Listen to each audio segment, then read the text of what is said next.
All right, everybody. Super excited to talk some absolute Flash today. I have the writer Jeff Lemire joining me, along with series artist Nick Robles. There's so much we could talk about, everybody, in terms of absolute Flash, but obviously we want to make sure everyone experiences it for themselves. So let's start off with talking about how you got involved in the project. We'll start with you, Jeff. How were you approached? Was it just absolute Flash? Was Flash the character you wanted in this absolute universe? Give us an idea of how you got involved. Um, yeah, I think it's been a while actually. I think it's probably been maybe almost 2 years ago, a year and a half ago that Scott Snyder started talking about the sort of the initial idea for this universe. And he approached me and Jason and Kelly and Al kind of around the same time. And when we first were approached, it wasn't with a specific character in mind. It was more just sort of the general goal of what he wanted to do. And then it, Flash, I gravitated towards Flash for a couple of reasons. I think he's a character I've never gotten to write before in any universe, so that was appealing. And also I saw the potential in the Flash to do something a little different from what they were planning in that he could be a younger character. I thought that would be an interesting mix, to have a teenage superhero in the mix with what the other writers are planning, and kind of bring that kind of energy to it. So, and also I've always just loved sort of the Silver Age zaniness of the Flash. He was sort of one of my favorites as a kid, and I just saw a lot of potential to have some really cool, fun science fiction stories with him. Awesome. What about you, Nick? Because the Flash, there's certain things you do visually that are kind of hallmarks of the character, but this is a whole new universe, so maybe a chance to kind of tweak some of those things. So give us your kind of your origin story of how you got involved, and talk a little bit about any differences that you're how you're approaching this. Yeah, absolutely. The whole or the biggest pull for this series for me was the chance to do something original with it. I had taken about a year off of doing interior works, and then Andrew Marino, our editor here, contacted me and kind of asked if I was interested in working on a Flash book. And my initial reaction was, I don't have a very extensive knowledge of the character and his history. So I was a little hesitant to jump on this project. But the whole the idea of that, of someone not deeply involved in that history, was great for the Absolute universe. And that was a huge pull for me and made me feel a lot better about stepping onto this project. So I came here with the idea that I wanted to do new stuff. I didn't want to harken to old things so much. I I wanted to bring my own vision to this character. So that's where a lot of the speed visuals that I'm trying to introduce in this book come from. It's just me trying to bring my own kind of flavor to it because I can in this universe. That's kind of that's the basis for every character or setting I do for this book. I can do something completely original and hopefully make it exciting and new for everyone. Well, being that Jeff himself is an artist, how's the collaboration been? Do you find that you can kind of talk artist speak, if you will, with him? How has it the back and forth been, and what have you? Because obviously, this is a new version, so you're sort of designing it from the ground up, as you said. Mm-hmm. It's been really great, and Jeff and Andrew, our editors, have been very supportive of artistic choices I've taken with the characters. They've been very generous in letting me run wild and try some new things with the rogues and Wally's powers. I'm trying to keep Wally's powers kind of new, like I said, but also I don't want to leave behind some iconic imagery because I feel like that's just, you have to have that like bedrock character focus for everybody. So like the robes have like Captain Cold has like the fur trim still and his colors. I'm big on keeping colors kind of iconic for each character. I notice that's something I do with kind of anything I'm working on. I tend to apply a color to a character just to kind of give them a signifier or just an element that I can, if I need to use it elsewhere or somewhere I can just suggest that this is pertaining to that character. I like to do that. But Jeff's great to work with, and honestly, a little intimidating sometimes. He does it all. Well, from your perspective, Jeff, you talked a little bit about Silver Age zaniness and the Flash. I almost feel like you have the hardest challenge here because in terms of the Flash, he's the one that can travel the multiverse and that sort of thing. And we know that sort of turned off at the end of Absolute Power. But from the beginning, Wally was a legacy character. And one of the few things we know is that's not the case here. He's the one and only Flash. There is no Speed Force. So, what is it that you're bringing in to make sure you kind of honor the core of the character, but we get kind of a fresh take on Wally? It's got to be a little bit of a challenge. Actually, that was kind of the fun of it because I felt like the regular DC Flash, the history of that character is so deep now, and there's so many different Flashes, and the Speed Force is such a huge part of the universe, and all these things they can be baggage too, right? Like it can be, doesn't leave you a lot of room to try something new. So the appeal to this was, well, what if you could get rid of all that stuff and kind of reinvent this, what the Flash is from the ground up?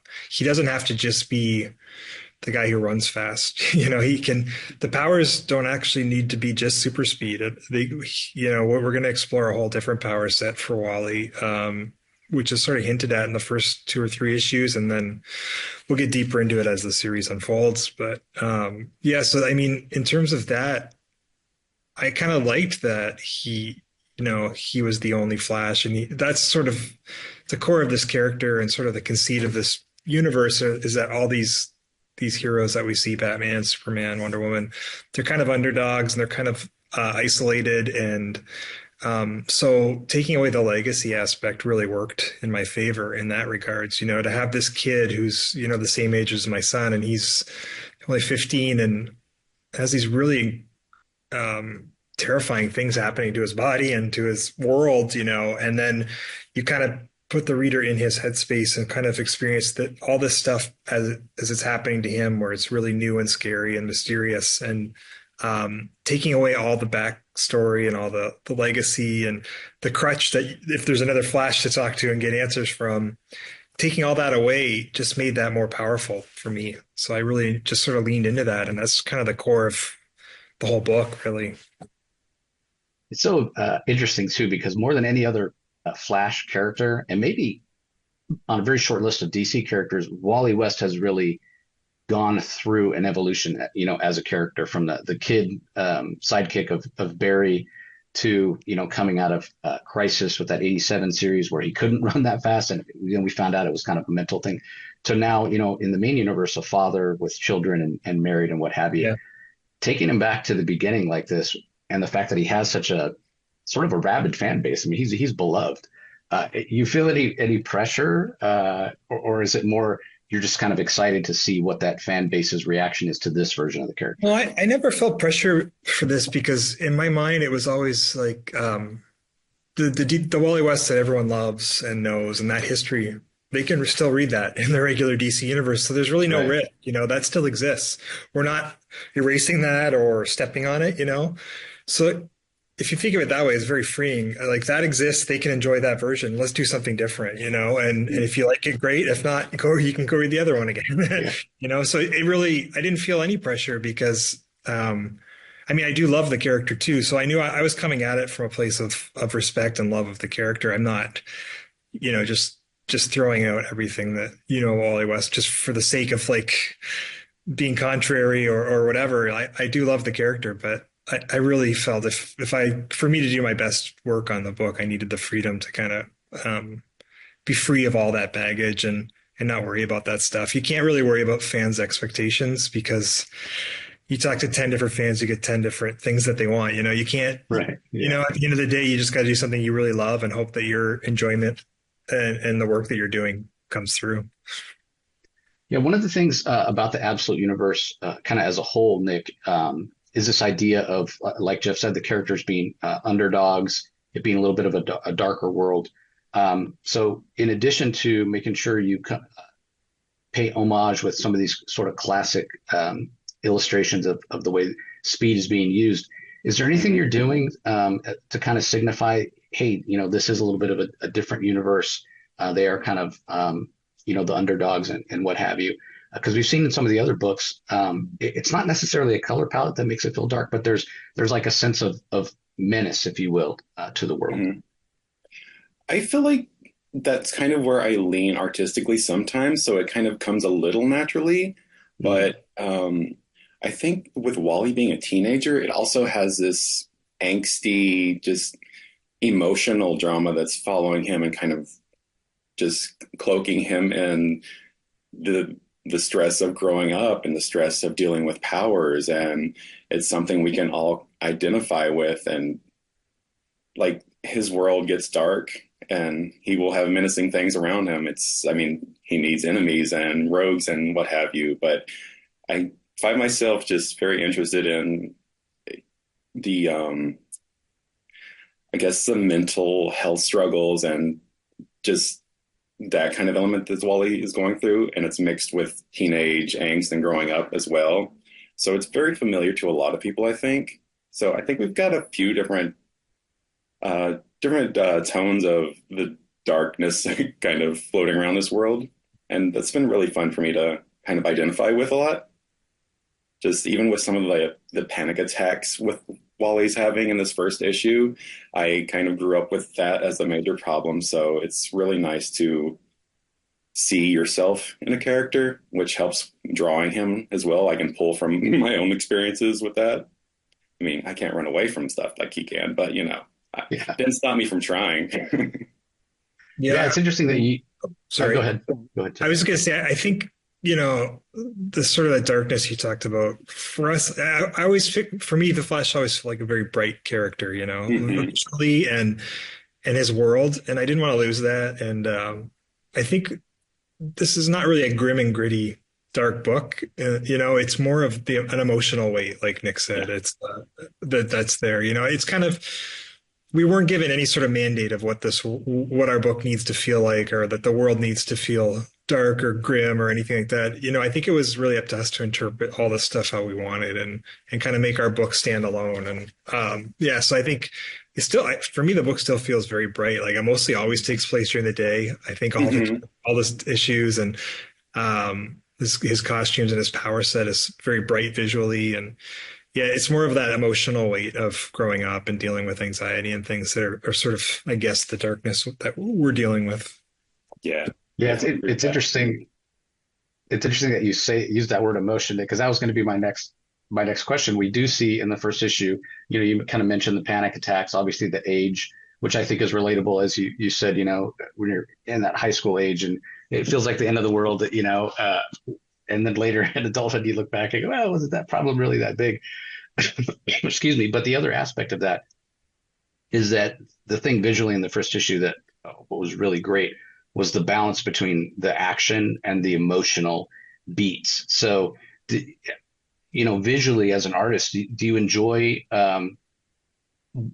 one more than the other, drawing action or drawing those emotional kind of beats, body language, that kind of thing? Because it does need to be a balance, even when it's kind of a talking scene, or it's just, Wally kind of feeling the panic or what have you. It still has to be visually interesting for the reader. So that can be something you have to be conscious of as well. Yeah. When I first stepped on this book, a lot of my friends were asking me if I was ready to learn how to draw running in very different stages, or a lot of kinetic energy, because I'm very much a emotional character artist. I think that's kind of my favorite thing to draw. I love those moments where we can get into characters being vulnerable or just lashing out, just exploring the human condition and emotion. So that's what I love to do. And I love exploring that with each character, especially Wally, because like I said, I kind of like hopped in his shoes a little bit, just seeing myself reflected there. And that's Jeff being an amazing writer.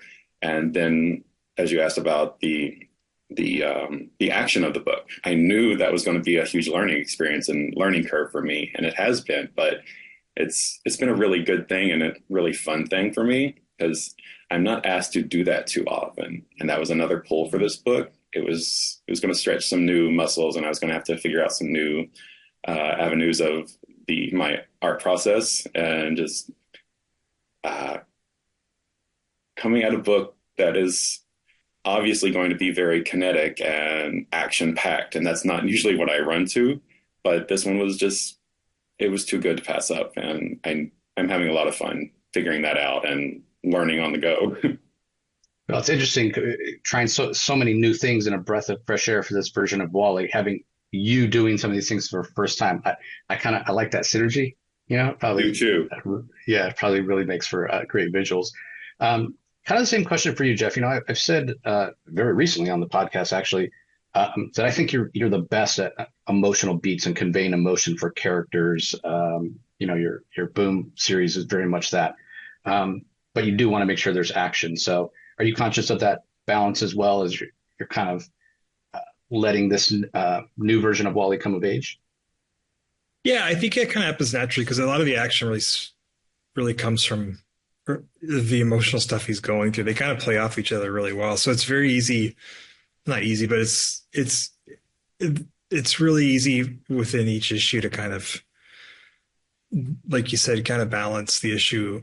You try to do, I try to do like half and half almost, you know, like there's the half the issue is more emotional and grounded character work. And then there's still things that are fun and big and action packed and, you know, but it's all kind of stemming from him emotionally. Even the action really stems from his emotional headspace. And, but yeah, I mean, it's not hard in this case because we have this whole mythology of the Flash that we can draw from and play with. So there's so many characters and concepts that we can pull in at any point when we need a little jolt of something, you know, and it's kind of like you have this little toy box, but you can kind of put the toys together in a different way and play with any of them whenever you want. So it's been really fun. That's fantastic. Well, gentlemen, it's been great chatting with you. Thanks so much for taking the time. Don't forget, everybody, Absolute Flash is in comic stores on March 19th. You have until February 24th for final order cutoff. So I'm going to bang that drum, pre-order. Let your shop know that you're going to be picking up Absolute Flash, and not just the first issue, but those subsequent issues. Because, you know, typically they'll order pretty heavy on issue 1, but not necessarily issue 2, and you don't want to miss out. So pre-order. And gentlemen, again, best of luck with the series. Thanks so much for taking the time to chat with me today. Thanks, no problem. Thank you.